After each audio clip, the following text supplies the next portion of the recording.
Hello everyone, welcome back and thank you for your support. आज के session में हम करेंगे multiple choice question with answer and explanation on the topic of storage class. Storage class topic के full video का link हमने description box में post कर दिया है, अगर आप देखना चाहें तो वहां से देख सकते हैं। तो चलिए स्टार्ट करते हैं आज का सेशन। आज का फर्स्ट क्वेश्चन है, which of the following is not a storage class? A auto, B type defined, C static, D extern. तो चलिए अब आंसर देख लेते हैं। Answer is option B type defined. तो चलिए अब एक्सप्लेनेशन देख लेते हैं। स्टोरेज क्लास के चार टाइप होते हैं। First one is static, second one is external, third one is register and fourth one is automatic. इसमें हमारा टाइप डिफाइंड स्टोरेज क्लास नहीं। नेक्स्ट क्वेश्चन इज, यहाँ पे एक कोड लिखा हुआ है, इसका आउटपुट आपको बताना है।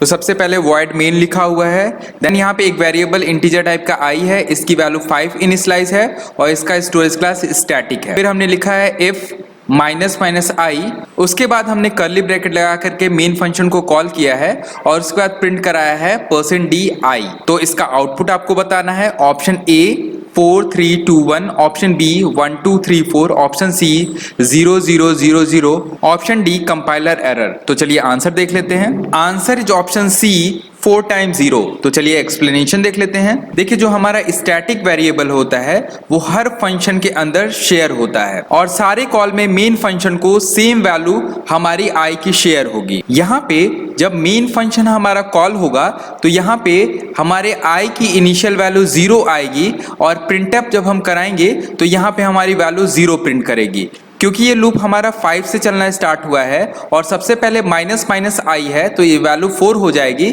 जब मेन के अंदर इंटर करेगा तो इसकी वैल्यू हमारी 0 मिलेगी और ये 0 प्रिंट करा देगा। एंड ऐसे ही ये लूप हमारा देन 3 2 1 4 टाइम चलेगा और ये हमारा 4 टाइम 0 प्रिंट होकर के आ जाएगा। नेक्स्ट क्वेश्चन इज, यहाँ पे एक कोड लिखा हुआ है और इसका आंसर बताना है।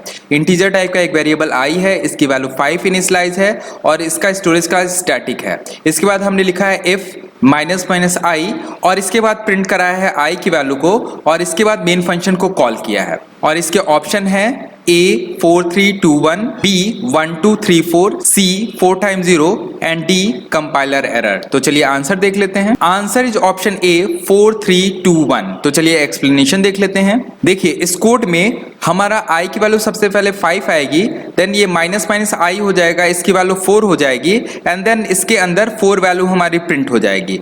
इसके बाद हमारा मेन फंक्शन कॉल हुआ है, देन i की वैल्यू हमारी 4 मिलेगी तो इसकी वैल्यू को हम एक सबट्रैक्ट कर देंगे, इसकी वैल्यू 3 हो जाएगी एंड देन 3 प्रिंट करेगा, देन 2 देन 1। अगर हमने मेन को ऊपर लिखा होता देन ऑल 4 वैल्यू हमारी 0 आती। नेक्स्ट क्वेश्चन इज, यहाँ पे एक कोड लिखा हुआ है और इसका आपको आउटपुट बताना है। तो ऑप्शन है A compiler error, B equal, C greater, D less. तो चलिए आंसर देख लेते हैं। Answer is A compiler error. तो चलिए एक्सप्लेनेशन देख लेते हैं। देखिए, जब भी हम स्टैटिक टाइप का स्टोरेज क्लास डिक्लेयर करते हैं तो यहाँ पे हम केवल कांस्टेंट वैल्यू को इसके अंदर स्टोर कर सकते हैं, किसी वेरिएबल को दूसरे वेरिएबल के अंदर स्टोर नहीं कर सकते हैं। तो यहाँ पे जो हमने इंटीजर y = x लिखा है ये हमारा कंपाइलर एरर देगा। तो ऑप्शन ए हमारा करेक्ट है। नेक्स्ट क्वेश्चन इज, यहाँ पे एक कोड लिखा हुआ है और इसका आंसर बताना है। ऑप्शन है A 10 10, B 10 15, C 15 10, D compiler error. तो चलिए आंसर देख लेते हैं। Answer is option C 15 10। तो चलिए एक्सप्लेनेशन देख लेते हैं। यहाँ पे देखिए, हमने कोड लिखा है, सबसे पहले इंटीजर a की वैल्यू को 10 इनिशियलाइज किया है, फिर हमने कर्ली ब्रैकेट लगा करके इंटीजर की वैल्यू को 15 यहाँ पे इनिशियलाइज किया है। तो यहाँ पे हमारा इनर ब्लॉक जो है वो यहाँ पे हमने वैल्यू प्रिंट कराया है a की, तो इनर ब्लॉक से हमारी वैल्यू लेगा और यहाँ पे 15 वैल्यू पहले प्रिंट करा देगा। देन इसके बाद a की वैल्यू हमने अगेन प्रिंट कराया है, तो ये हमारा ब्लॉक बंद हो चुका है। तो ये आउटर जो हमारा ब्लॉक है जहाँ पे वैल्यू a की 10 है उस वैल्यू को लेगा और यहाँ पे 10 प्रिंट करा देगा। तो इसका आंसर आएगा 15 and 10. Next question is, which of the following statement are correct? First, the value stored in CPU register can always be accessed faster than that stored in memory. Second, a static storage class variable will always be stored in a CPU register. तो यहाँ पे 4 option दिए हुए हैं, हमको correct answer बताना है। तो चलिए आंसर देख लेते हैं। आंसर इज ऑप्शन ए। तो चलिए अब एक्सप्लेनेशन देख लेते हैं। CPU रजिस्टर जो होता है वो हमारे प्रोसेसर के अंदर ही होता है, तो वहां पे डेटा हमारी जल्दी एक्सेस हो जाती है कंपैरिजन टू रैम।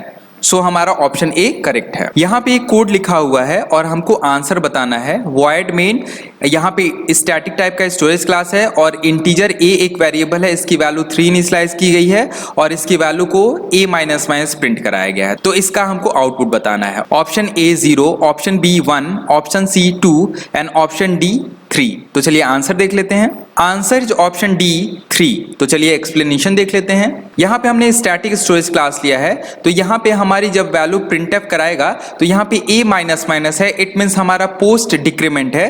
तो ये हमारा सबसे पहले a की वैल्यू हमारा यहाँ पे 3 प्रिंट करा देगा और हमारा आंसर आ जाएगा 3। नेक्स्ट क्वेश्चन इज, यहाँ पे एक कोड दिया गया है और इसका आंसर हमको बताना है। तो सबसे पहले यहाँ पे इंटीजर टाइप का एक वेरिएबल y दिया गया है और इसकी वैल्यू 1 है और इसका स्टोरेज क्लास एक्सटर्न है।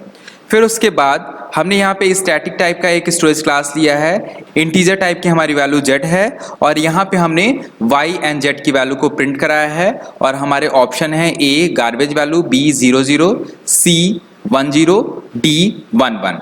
तो चलिए आंसर देख लेते हैं। Answer is option C 10। तो चलिए एक्सप्लेनेशन देख लेते हैं।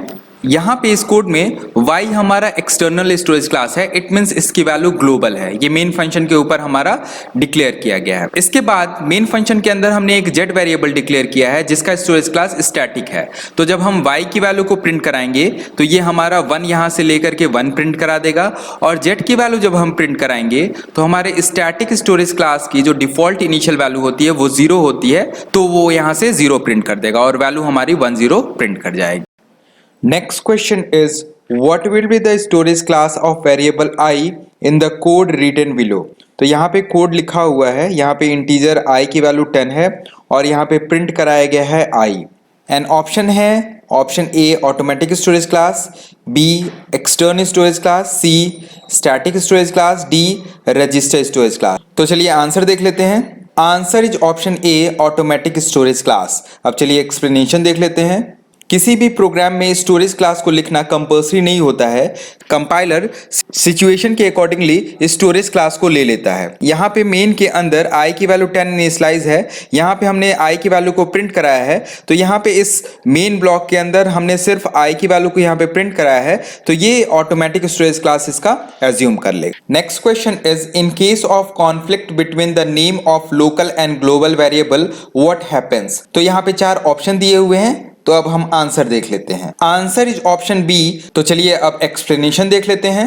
अगर हमारे किसी प्रोग्राम में लोकल एंड ग्लोबल दोनों वेरिएबल सेम नेम के हैं, देन हमारा लोकल वेरिएबल की प्रायोरिटी ज्यादा होती है। Next question is, where will the space be allocated for an automatic storage class variable. हमारे ऑप्शन है option A in CPU register, option B in memory as well as in CPU register, option C in memory, option D on disk. तो चलिए answer देख लेते हैं। Answer is option C in memory. चलिए अब explanation देख लेते हैं। ऑटोमेटिक स्टोरेज क्लास में स्पेस हमारा मेमोरी में एलोकेट होता है। Next question is, for which of the following situation should the register storage class be used. तो यहाँ पे 4 ऑप्शन दिए हुए हैं और हमको आंसर बताना है। तो चलिए आंसर देख लेते हैं। Answer is option B for loop counter. तो चलिए एक्सप्लेनेशन देख लेते हैं। रजिस्टर स्टोरेज क्लास में हमारा जो स्पेस एलोकेट होता है वो सीपीयू रजिस्टर में होता है। जब भी हम कोई लूप का प्रोग्राम करते हैं तो वहां पे हमको वैल्यू फ्रीक्वेंटली इंक्रीमेंट या डिक्रीमेंट करनी पड़ती है। तो अगर हमने सीपीयू रजिस्टर यूज किया है तो वहां पे डेटा को एक्सेस करने में हमारा टाइम कम लगेगा। Next question is, which of the following statement is correct. First, a function can also be declared as static. Second, the default value of an external storage class variable is 0. तो यहाँ पे 4 option दिए हुए हैं। अब चलिए answer देख लेते हैं। Answer is option C, both first and second are correct. तो चलिए एक्सप्लेनेशन देख लेते हैं। हम फंक्शन को एज अ स्टैटिक भी डिक्लेयर कर सकते हैं और default value external storage class की हमारी 0 होती है। तो दोनों ऑप्शन हमारे करेक्ट है। Next question is, what is the initial value of register storage class specifier. Options are option A 0, B null, C garbage, D infinite. तो चलिए आंसर देख लेते हैं। Answer is option C garbage. तो चलिए explanation देख लेते हैं। रजिस्टर स्टोरेज क्लास की इनिशियल वैल्यू गार्बेज या अनप्रिडिक्टेबल वैल्यू होती है। Next question is what is the scope of external class specifier. Options are A within block, B within program, C global multiple files, D none of above. तो चलिए answer देख लेते हैं।